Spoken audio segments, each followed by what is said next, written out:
Now here's the second plan, and this is the gridded plan. It's much more, what we try to do here is work with a system of blocks that are on that have a certain width to them, so that it would give our clients the flexibility to put in less multifamily or more single family or less single family, depending on what the market sort of wants. But in this plan, again, you'd be coming up here, and I'm sorry we didn't have time to add this piece on this piece that you saw in Mike's plan, the previous plan, but it would be the same condition. And as you can see here, the dry dock is also in the same condition here, right up against this little canal, also with the parking and buildings lined up against it, and there's a little clubhouse for the users of the marina that would be here. And in this case, there's a street that brings you into a green with multifamily buildings lining that street. Around a nice green that takes you down to a marina that's dug into the site with a mixture of residential and mixed-use buildings on the waterfront, with the boathouse here. And then you can see a very regular pattern of blocks. There's multifamily here, and then it very quickly scales down to larger single-family lots in here, but it's a very systematic pattern. And there's a clubhouse and a pool here, right next to an area where we noticed a wonderful oak tree that we wanted to preserve on the waterfront. This is a really nice place where you could eventually see that developed as a beach. There's another pool building here. There's lots of greens. What Sinan did in his plan is that there's a lot of pinwheel greens, which would be a really nice way to orient yourself through this plan. You come in, you go around a green, you come here, you go around a green, you come here around this green, and then back down to the town center and out. And then obviously there's way outs here as well. Any questions from the commission? Yes.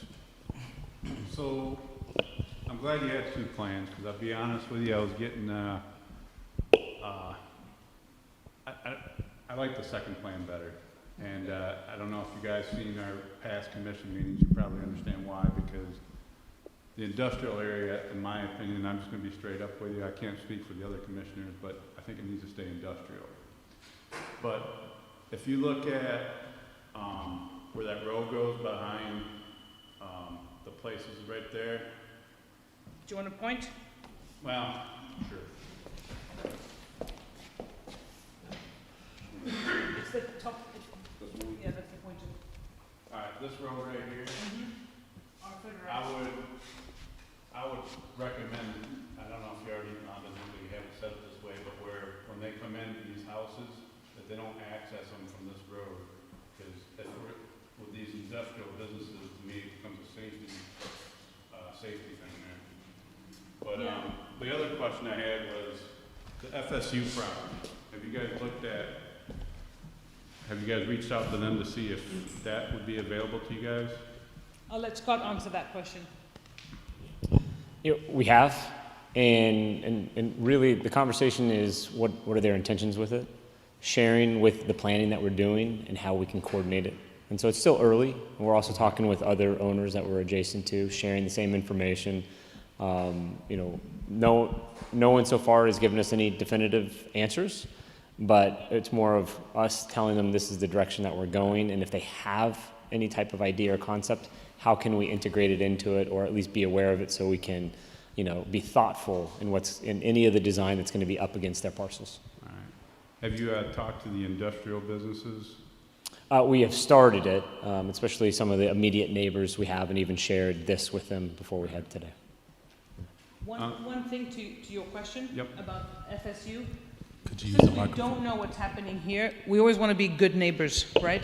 So we're providing opportunities to connect streets in through here so that they don't, in whatever they decide to do, whether it's a research facility or another, whatever, I mean, they have lots of options, they can connect seamlessly to this project. In both plans there's that opportunity. And in relationship to your question about Arthur Drive, we do have some streets coming in, but some are just pedestrian connections as well. So there's one street here, and one street, of course, right here, across from this parcel.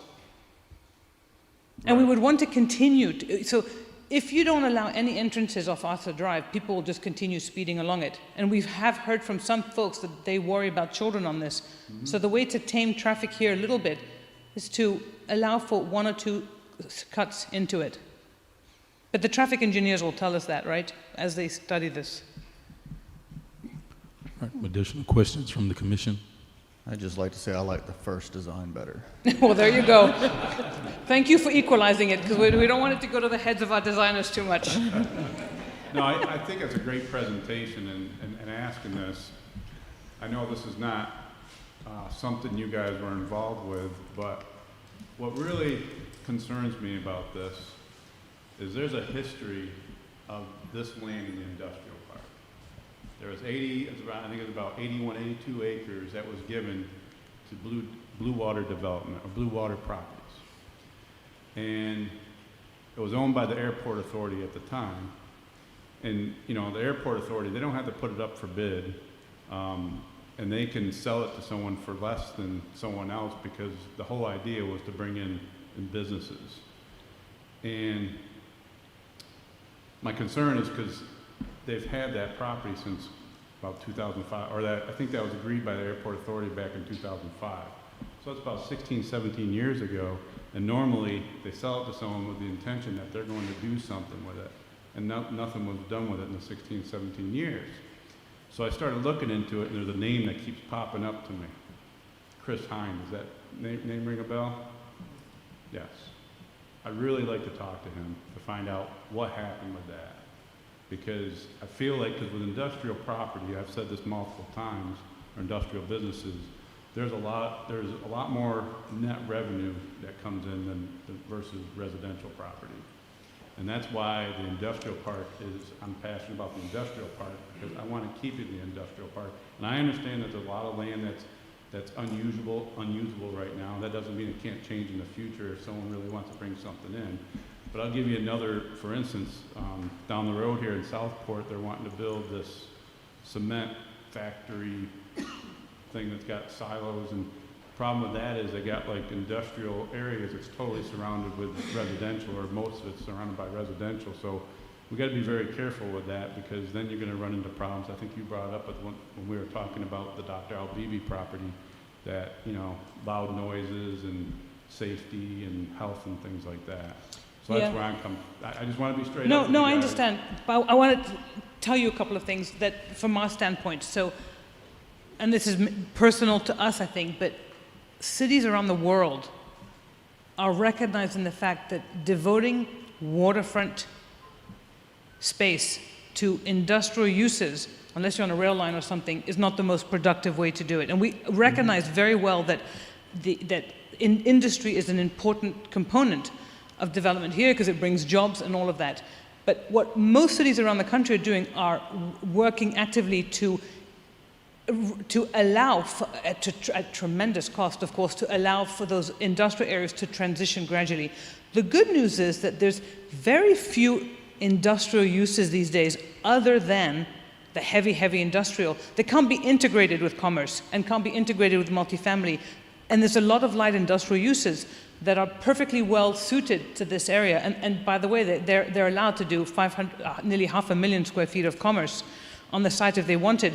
So there's opportunities to certainly bring in light industrial uses, or uses that may not produce the noise and the vibration and all of that. And the vast majority of them do that. So we don't see it as we're not trying to scare away industrial, but we happen to think, respectfully, that your residents also, you have the waterfront, and this is your one opportunity to really have a really wonderful town center here that would really put you on the map.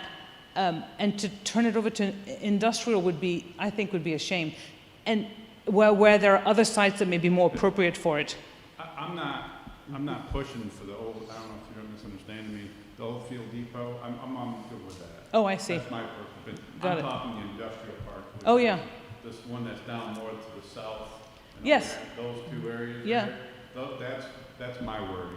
I think they're staying industrial, and what I mean, I presume, and we're not messing with their sites. We think in cities where we work, the employees who work in these buildings love the fact that, yay, now I can get into my bike and I can bike downtown and grab lunch and then come back, right. Or I can bike to work, or even I can live here maybe and walk to work.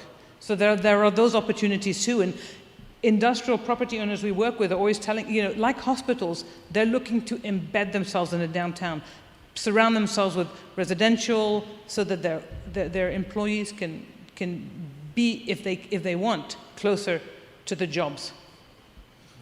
I understand. So, But we understand Are you- the potential conflict too. so are you assuming or thinking that the people who work in these buildings industry are going to buy property there? We're not. Some may. Some may like where they live. We don't know. But our clients want this to be a very inclusive place.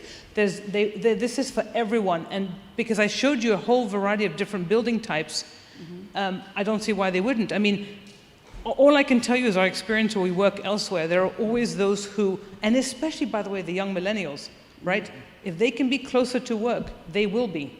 And because now people can work remotely, also people are working in all sorts of different places. So there are opportunities. It's not inconceivable that people who work in this call center, or people who work here, or people who work here or here, may choose to move in here if they love boating. Now they have the opportunity to work, to boat, to live, to dine, to shop, all within an area. That's appealing to a lot of folks. Not everyone, but it's appealing to a lot of folks. Well, I mean, the big question I want to get answered is, Chris Hine was the president of Blue Water Properties when the airport authority allowed him to buy it. But normally, when the airport authority back then sold it to someone, it's with the intention that they're going to build some commercial or industrial type businesses there. Never happened. I want to know the answer why that never happened. You know what I mean? So I don't know if there's a way we can get the answer to that or not. Scott, do you have any answers for that, or can you get those answers and sit down and actually talk to Commissioner Ward?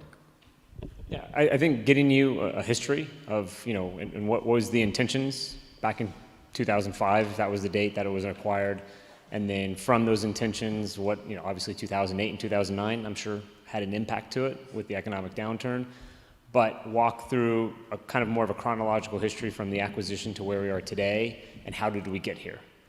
I think we can certainly get that and get it, directly from Chris or whomever within the ownership group and share that with you. That'd be great. Thank you. Are there additional questions from the commission for Ms. Marina? So I remember last time you came, you had two different plans. One included the industrial park and the other one didn't. What happened to that other plan? The industrial park, you mean the 8-acre parcel on the? No, we know the plan hasn't changed. I mean. No, you had two of them. One of them didn't include anything that's in the industrial park. Oh, you mean on the west side? Yes. Oh, well, then we decided to take a look at the entire site.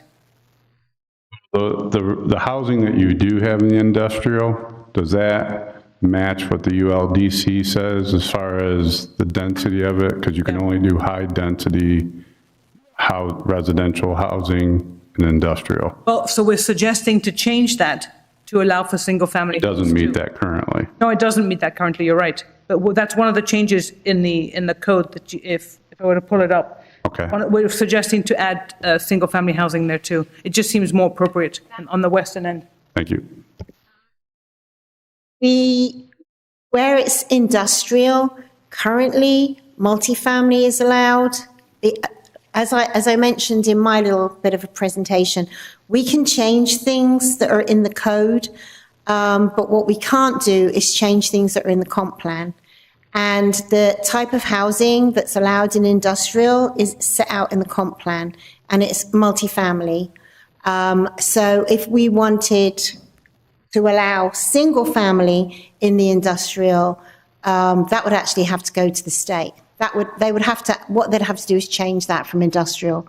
They would have to ask for a land use map amendment to make it mixed use or something. Right, because, there's a couple things I'm thinking here. One, my concern is we're encroaching on the industrial businesses that are in there. And I don't want to lose them, because once we lose them, they're gone for good. And the other one is, we had someone that wanted to change something in the industrial to residential, and we turned it down because of fear that it was encroaching the industrial park. So that's why it kind of surprised me when you come down here and did the presentation and don't see the one that didn't include the industrial park. Yeah, I remember that from 2 years ago, that there was, we had been told that there was a controversial request to change a use. But, you know, as we write zoning codes from around the country, housing is not incompatible with industrial at all. You know, these are not noxious uses. There's a reason why we used to separate everything from everything else. But there's no reason why industrial uses, even industrial zone, I mean, I'm not telling you anything you don't know, but there's no reason why housing of a variety of different types can't be in industrial uses. I understand it's a comp plan change and it's complicated. It'd be easier to designate it something else. And I understand that's controversial too. That'll be for you all to decide. It does allow multifamily, and it may be that's what our clients choose to do. So I don't know if you'd be able to answer this question or not, but obviously this has been going on for quite a few years. And I'm sure the commission back then envisioned that things would have been built by now to bring in necessary tax revenue to the city. My question is, what makes you think that this is ever going to come to fruition? Well, you know, I don't think I'm the one who should answer that. I think it should be.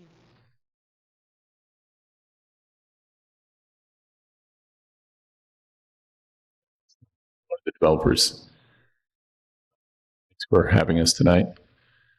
So, you know, a lot of that is up to you guys and the community. You know, we want support. We want to, you know, I think we presented a community development that is inclusive and supportive of the local community and respectful. So I think now's the time we can make that a reality. It's a team effort. What's been the holdup to this point? I think there's a lot of different things. I mean, you know, we could just say COVID. Everybody else said that for years, right? No, I'm joking. But there's been a lot of different things. I mean, getting the plan right. We had several master plans. We brought on DPZ, who are wonderful to work with and wonderful at seeing the vision and seeing what things will ultimately be and look like. And we did that, I guess, 2 years ago. So it takes about a year to develop a plan and then tweaking it and then getting your capital stack together and so forth to build it. I mean, it's a big project.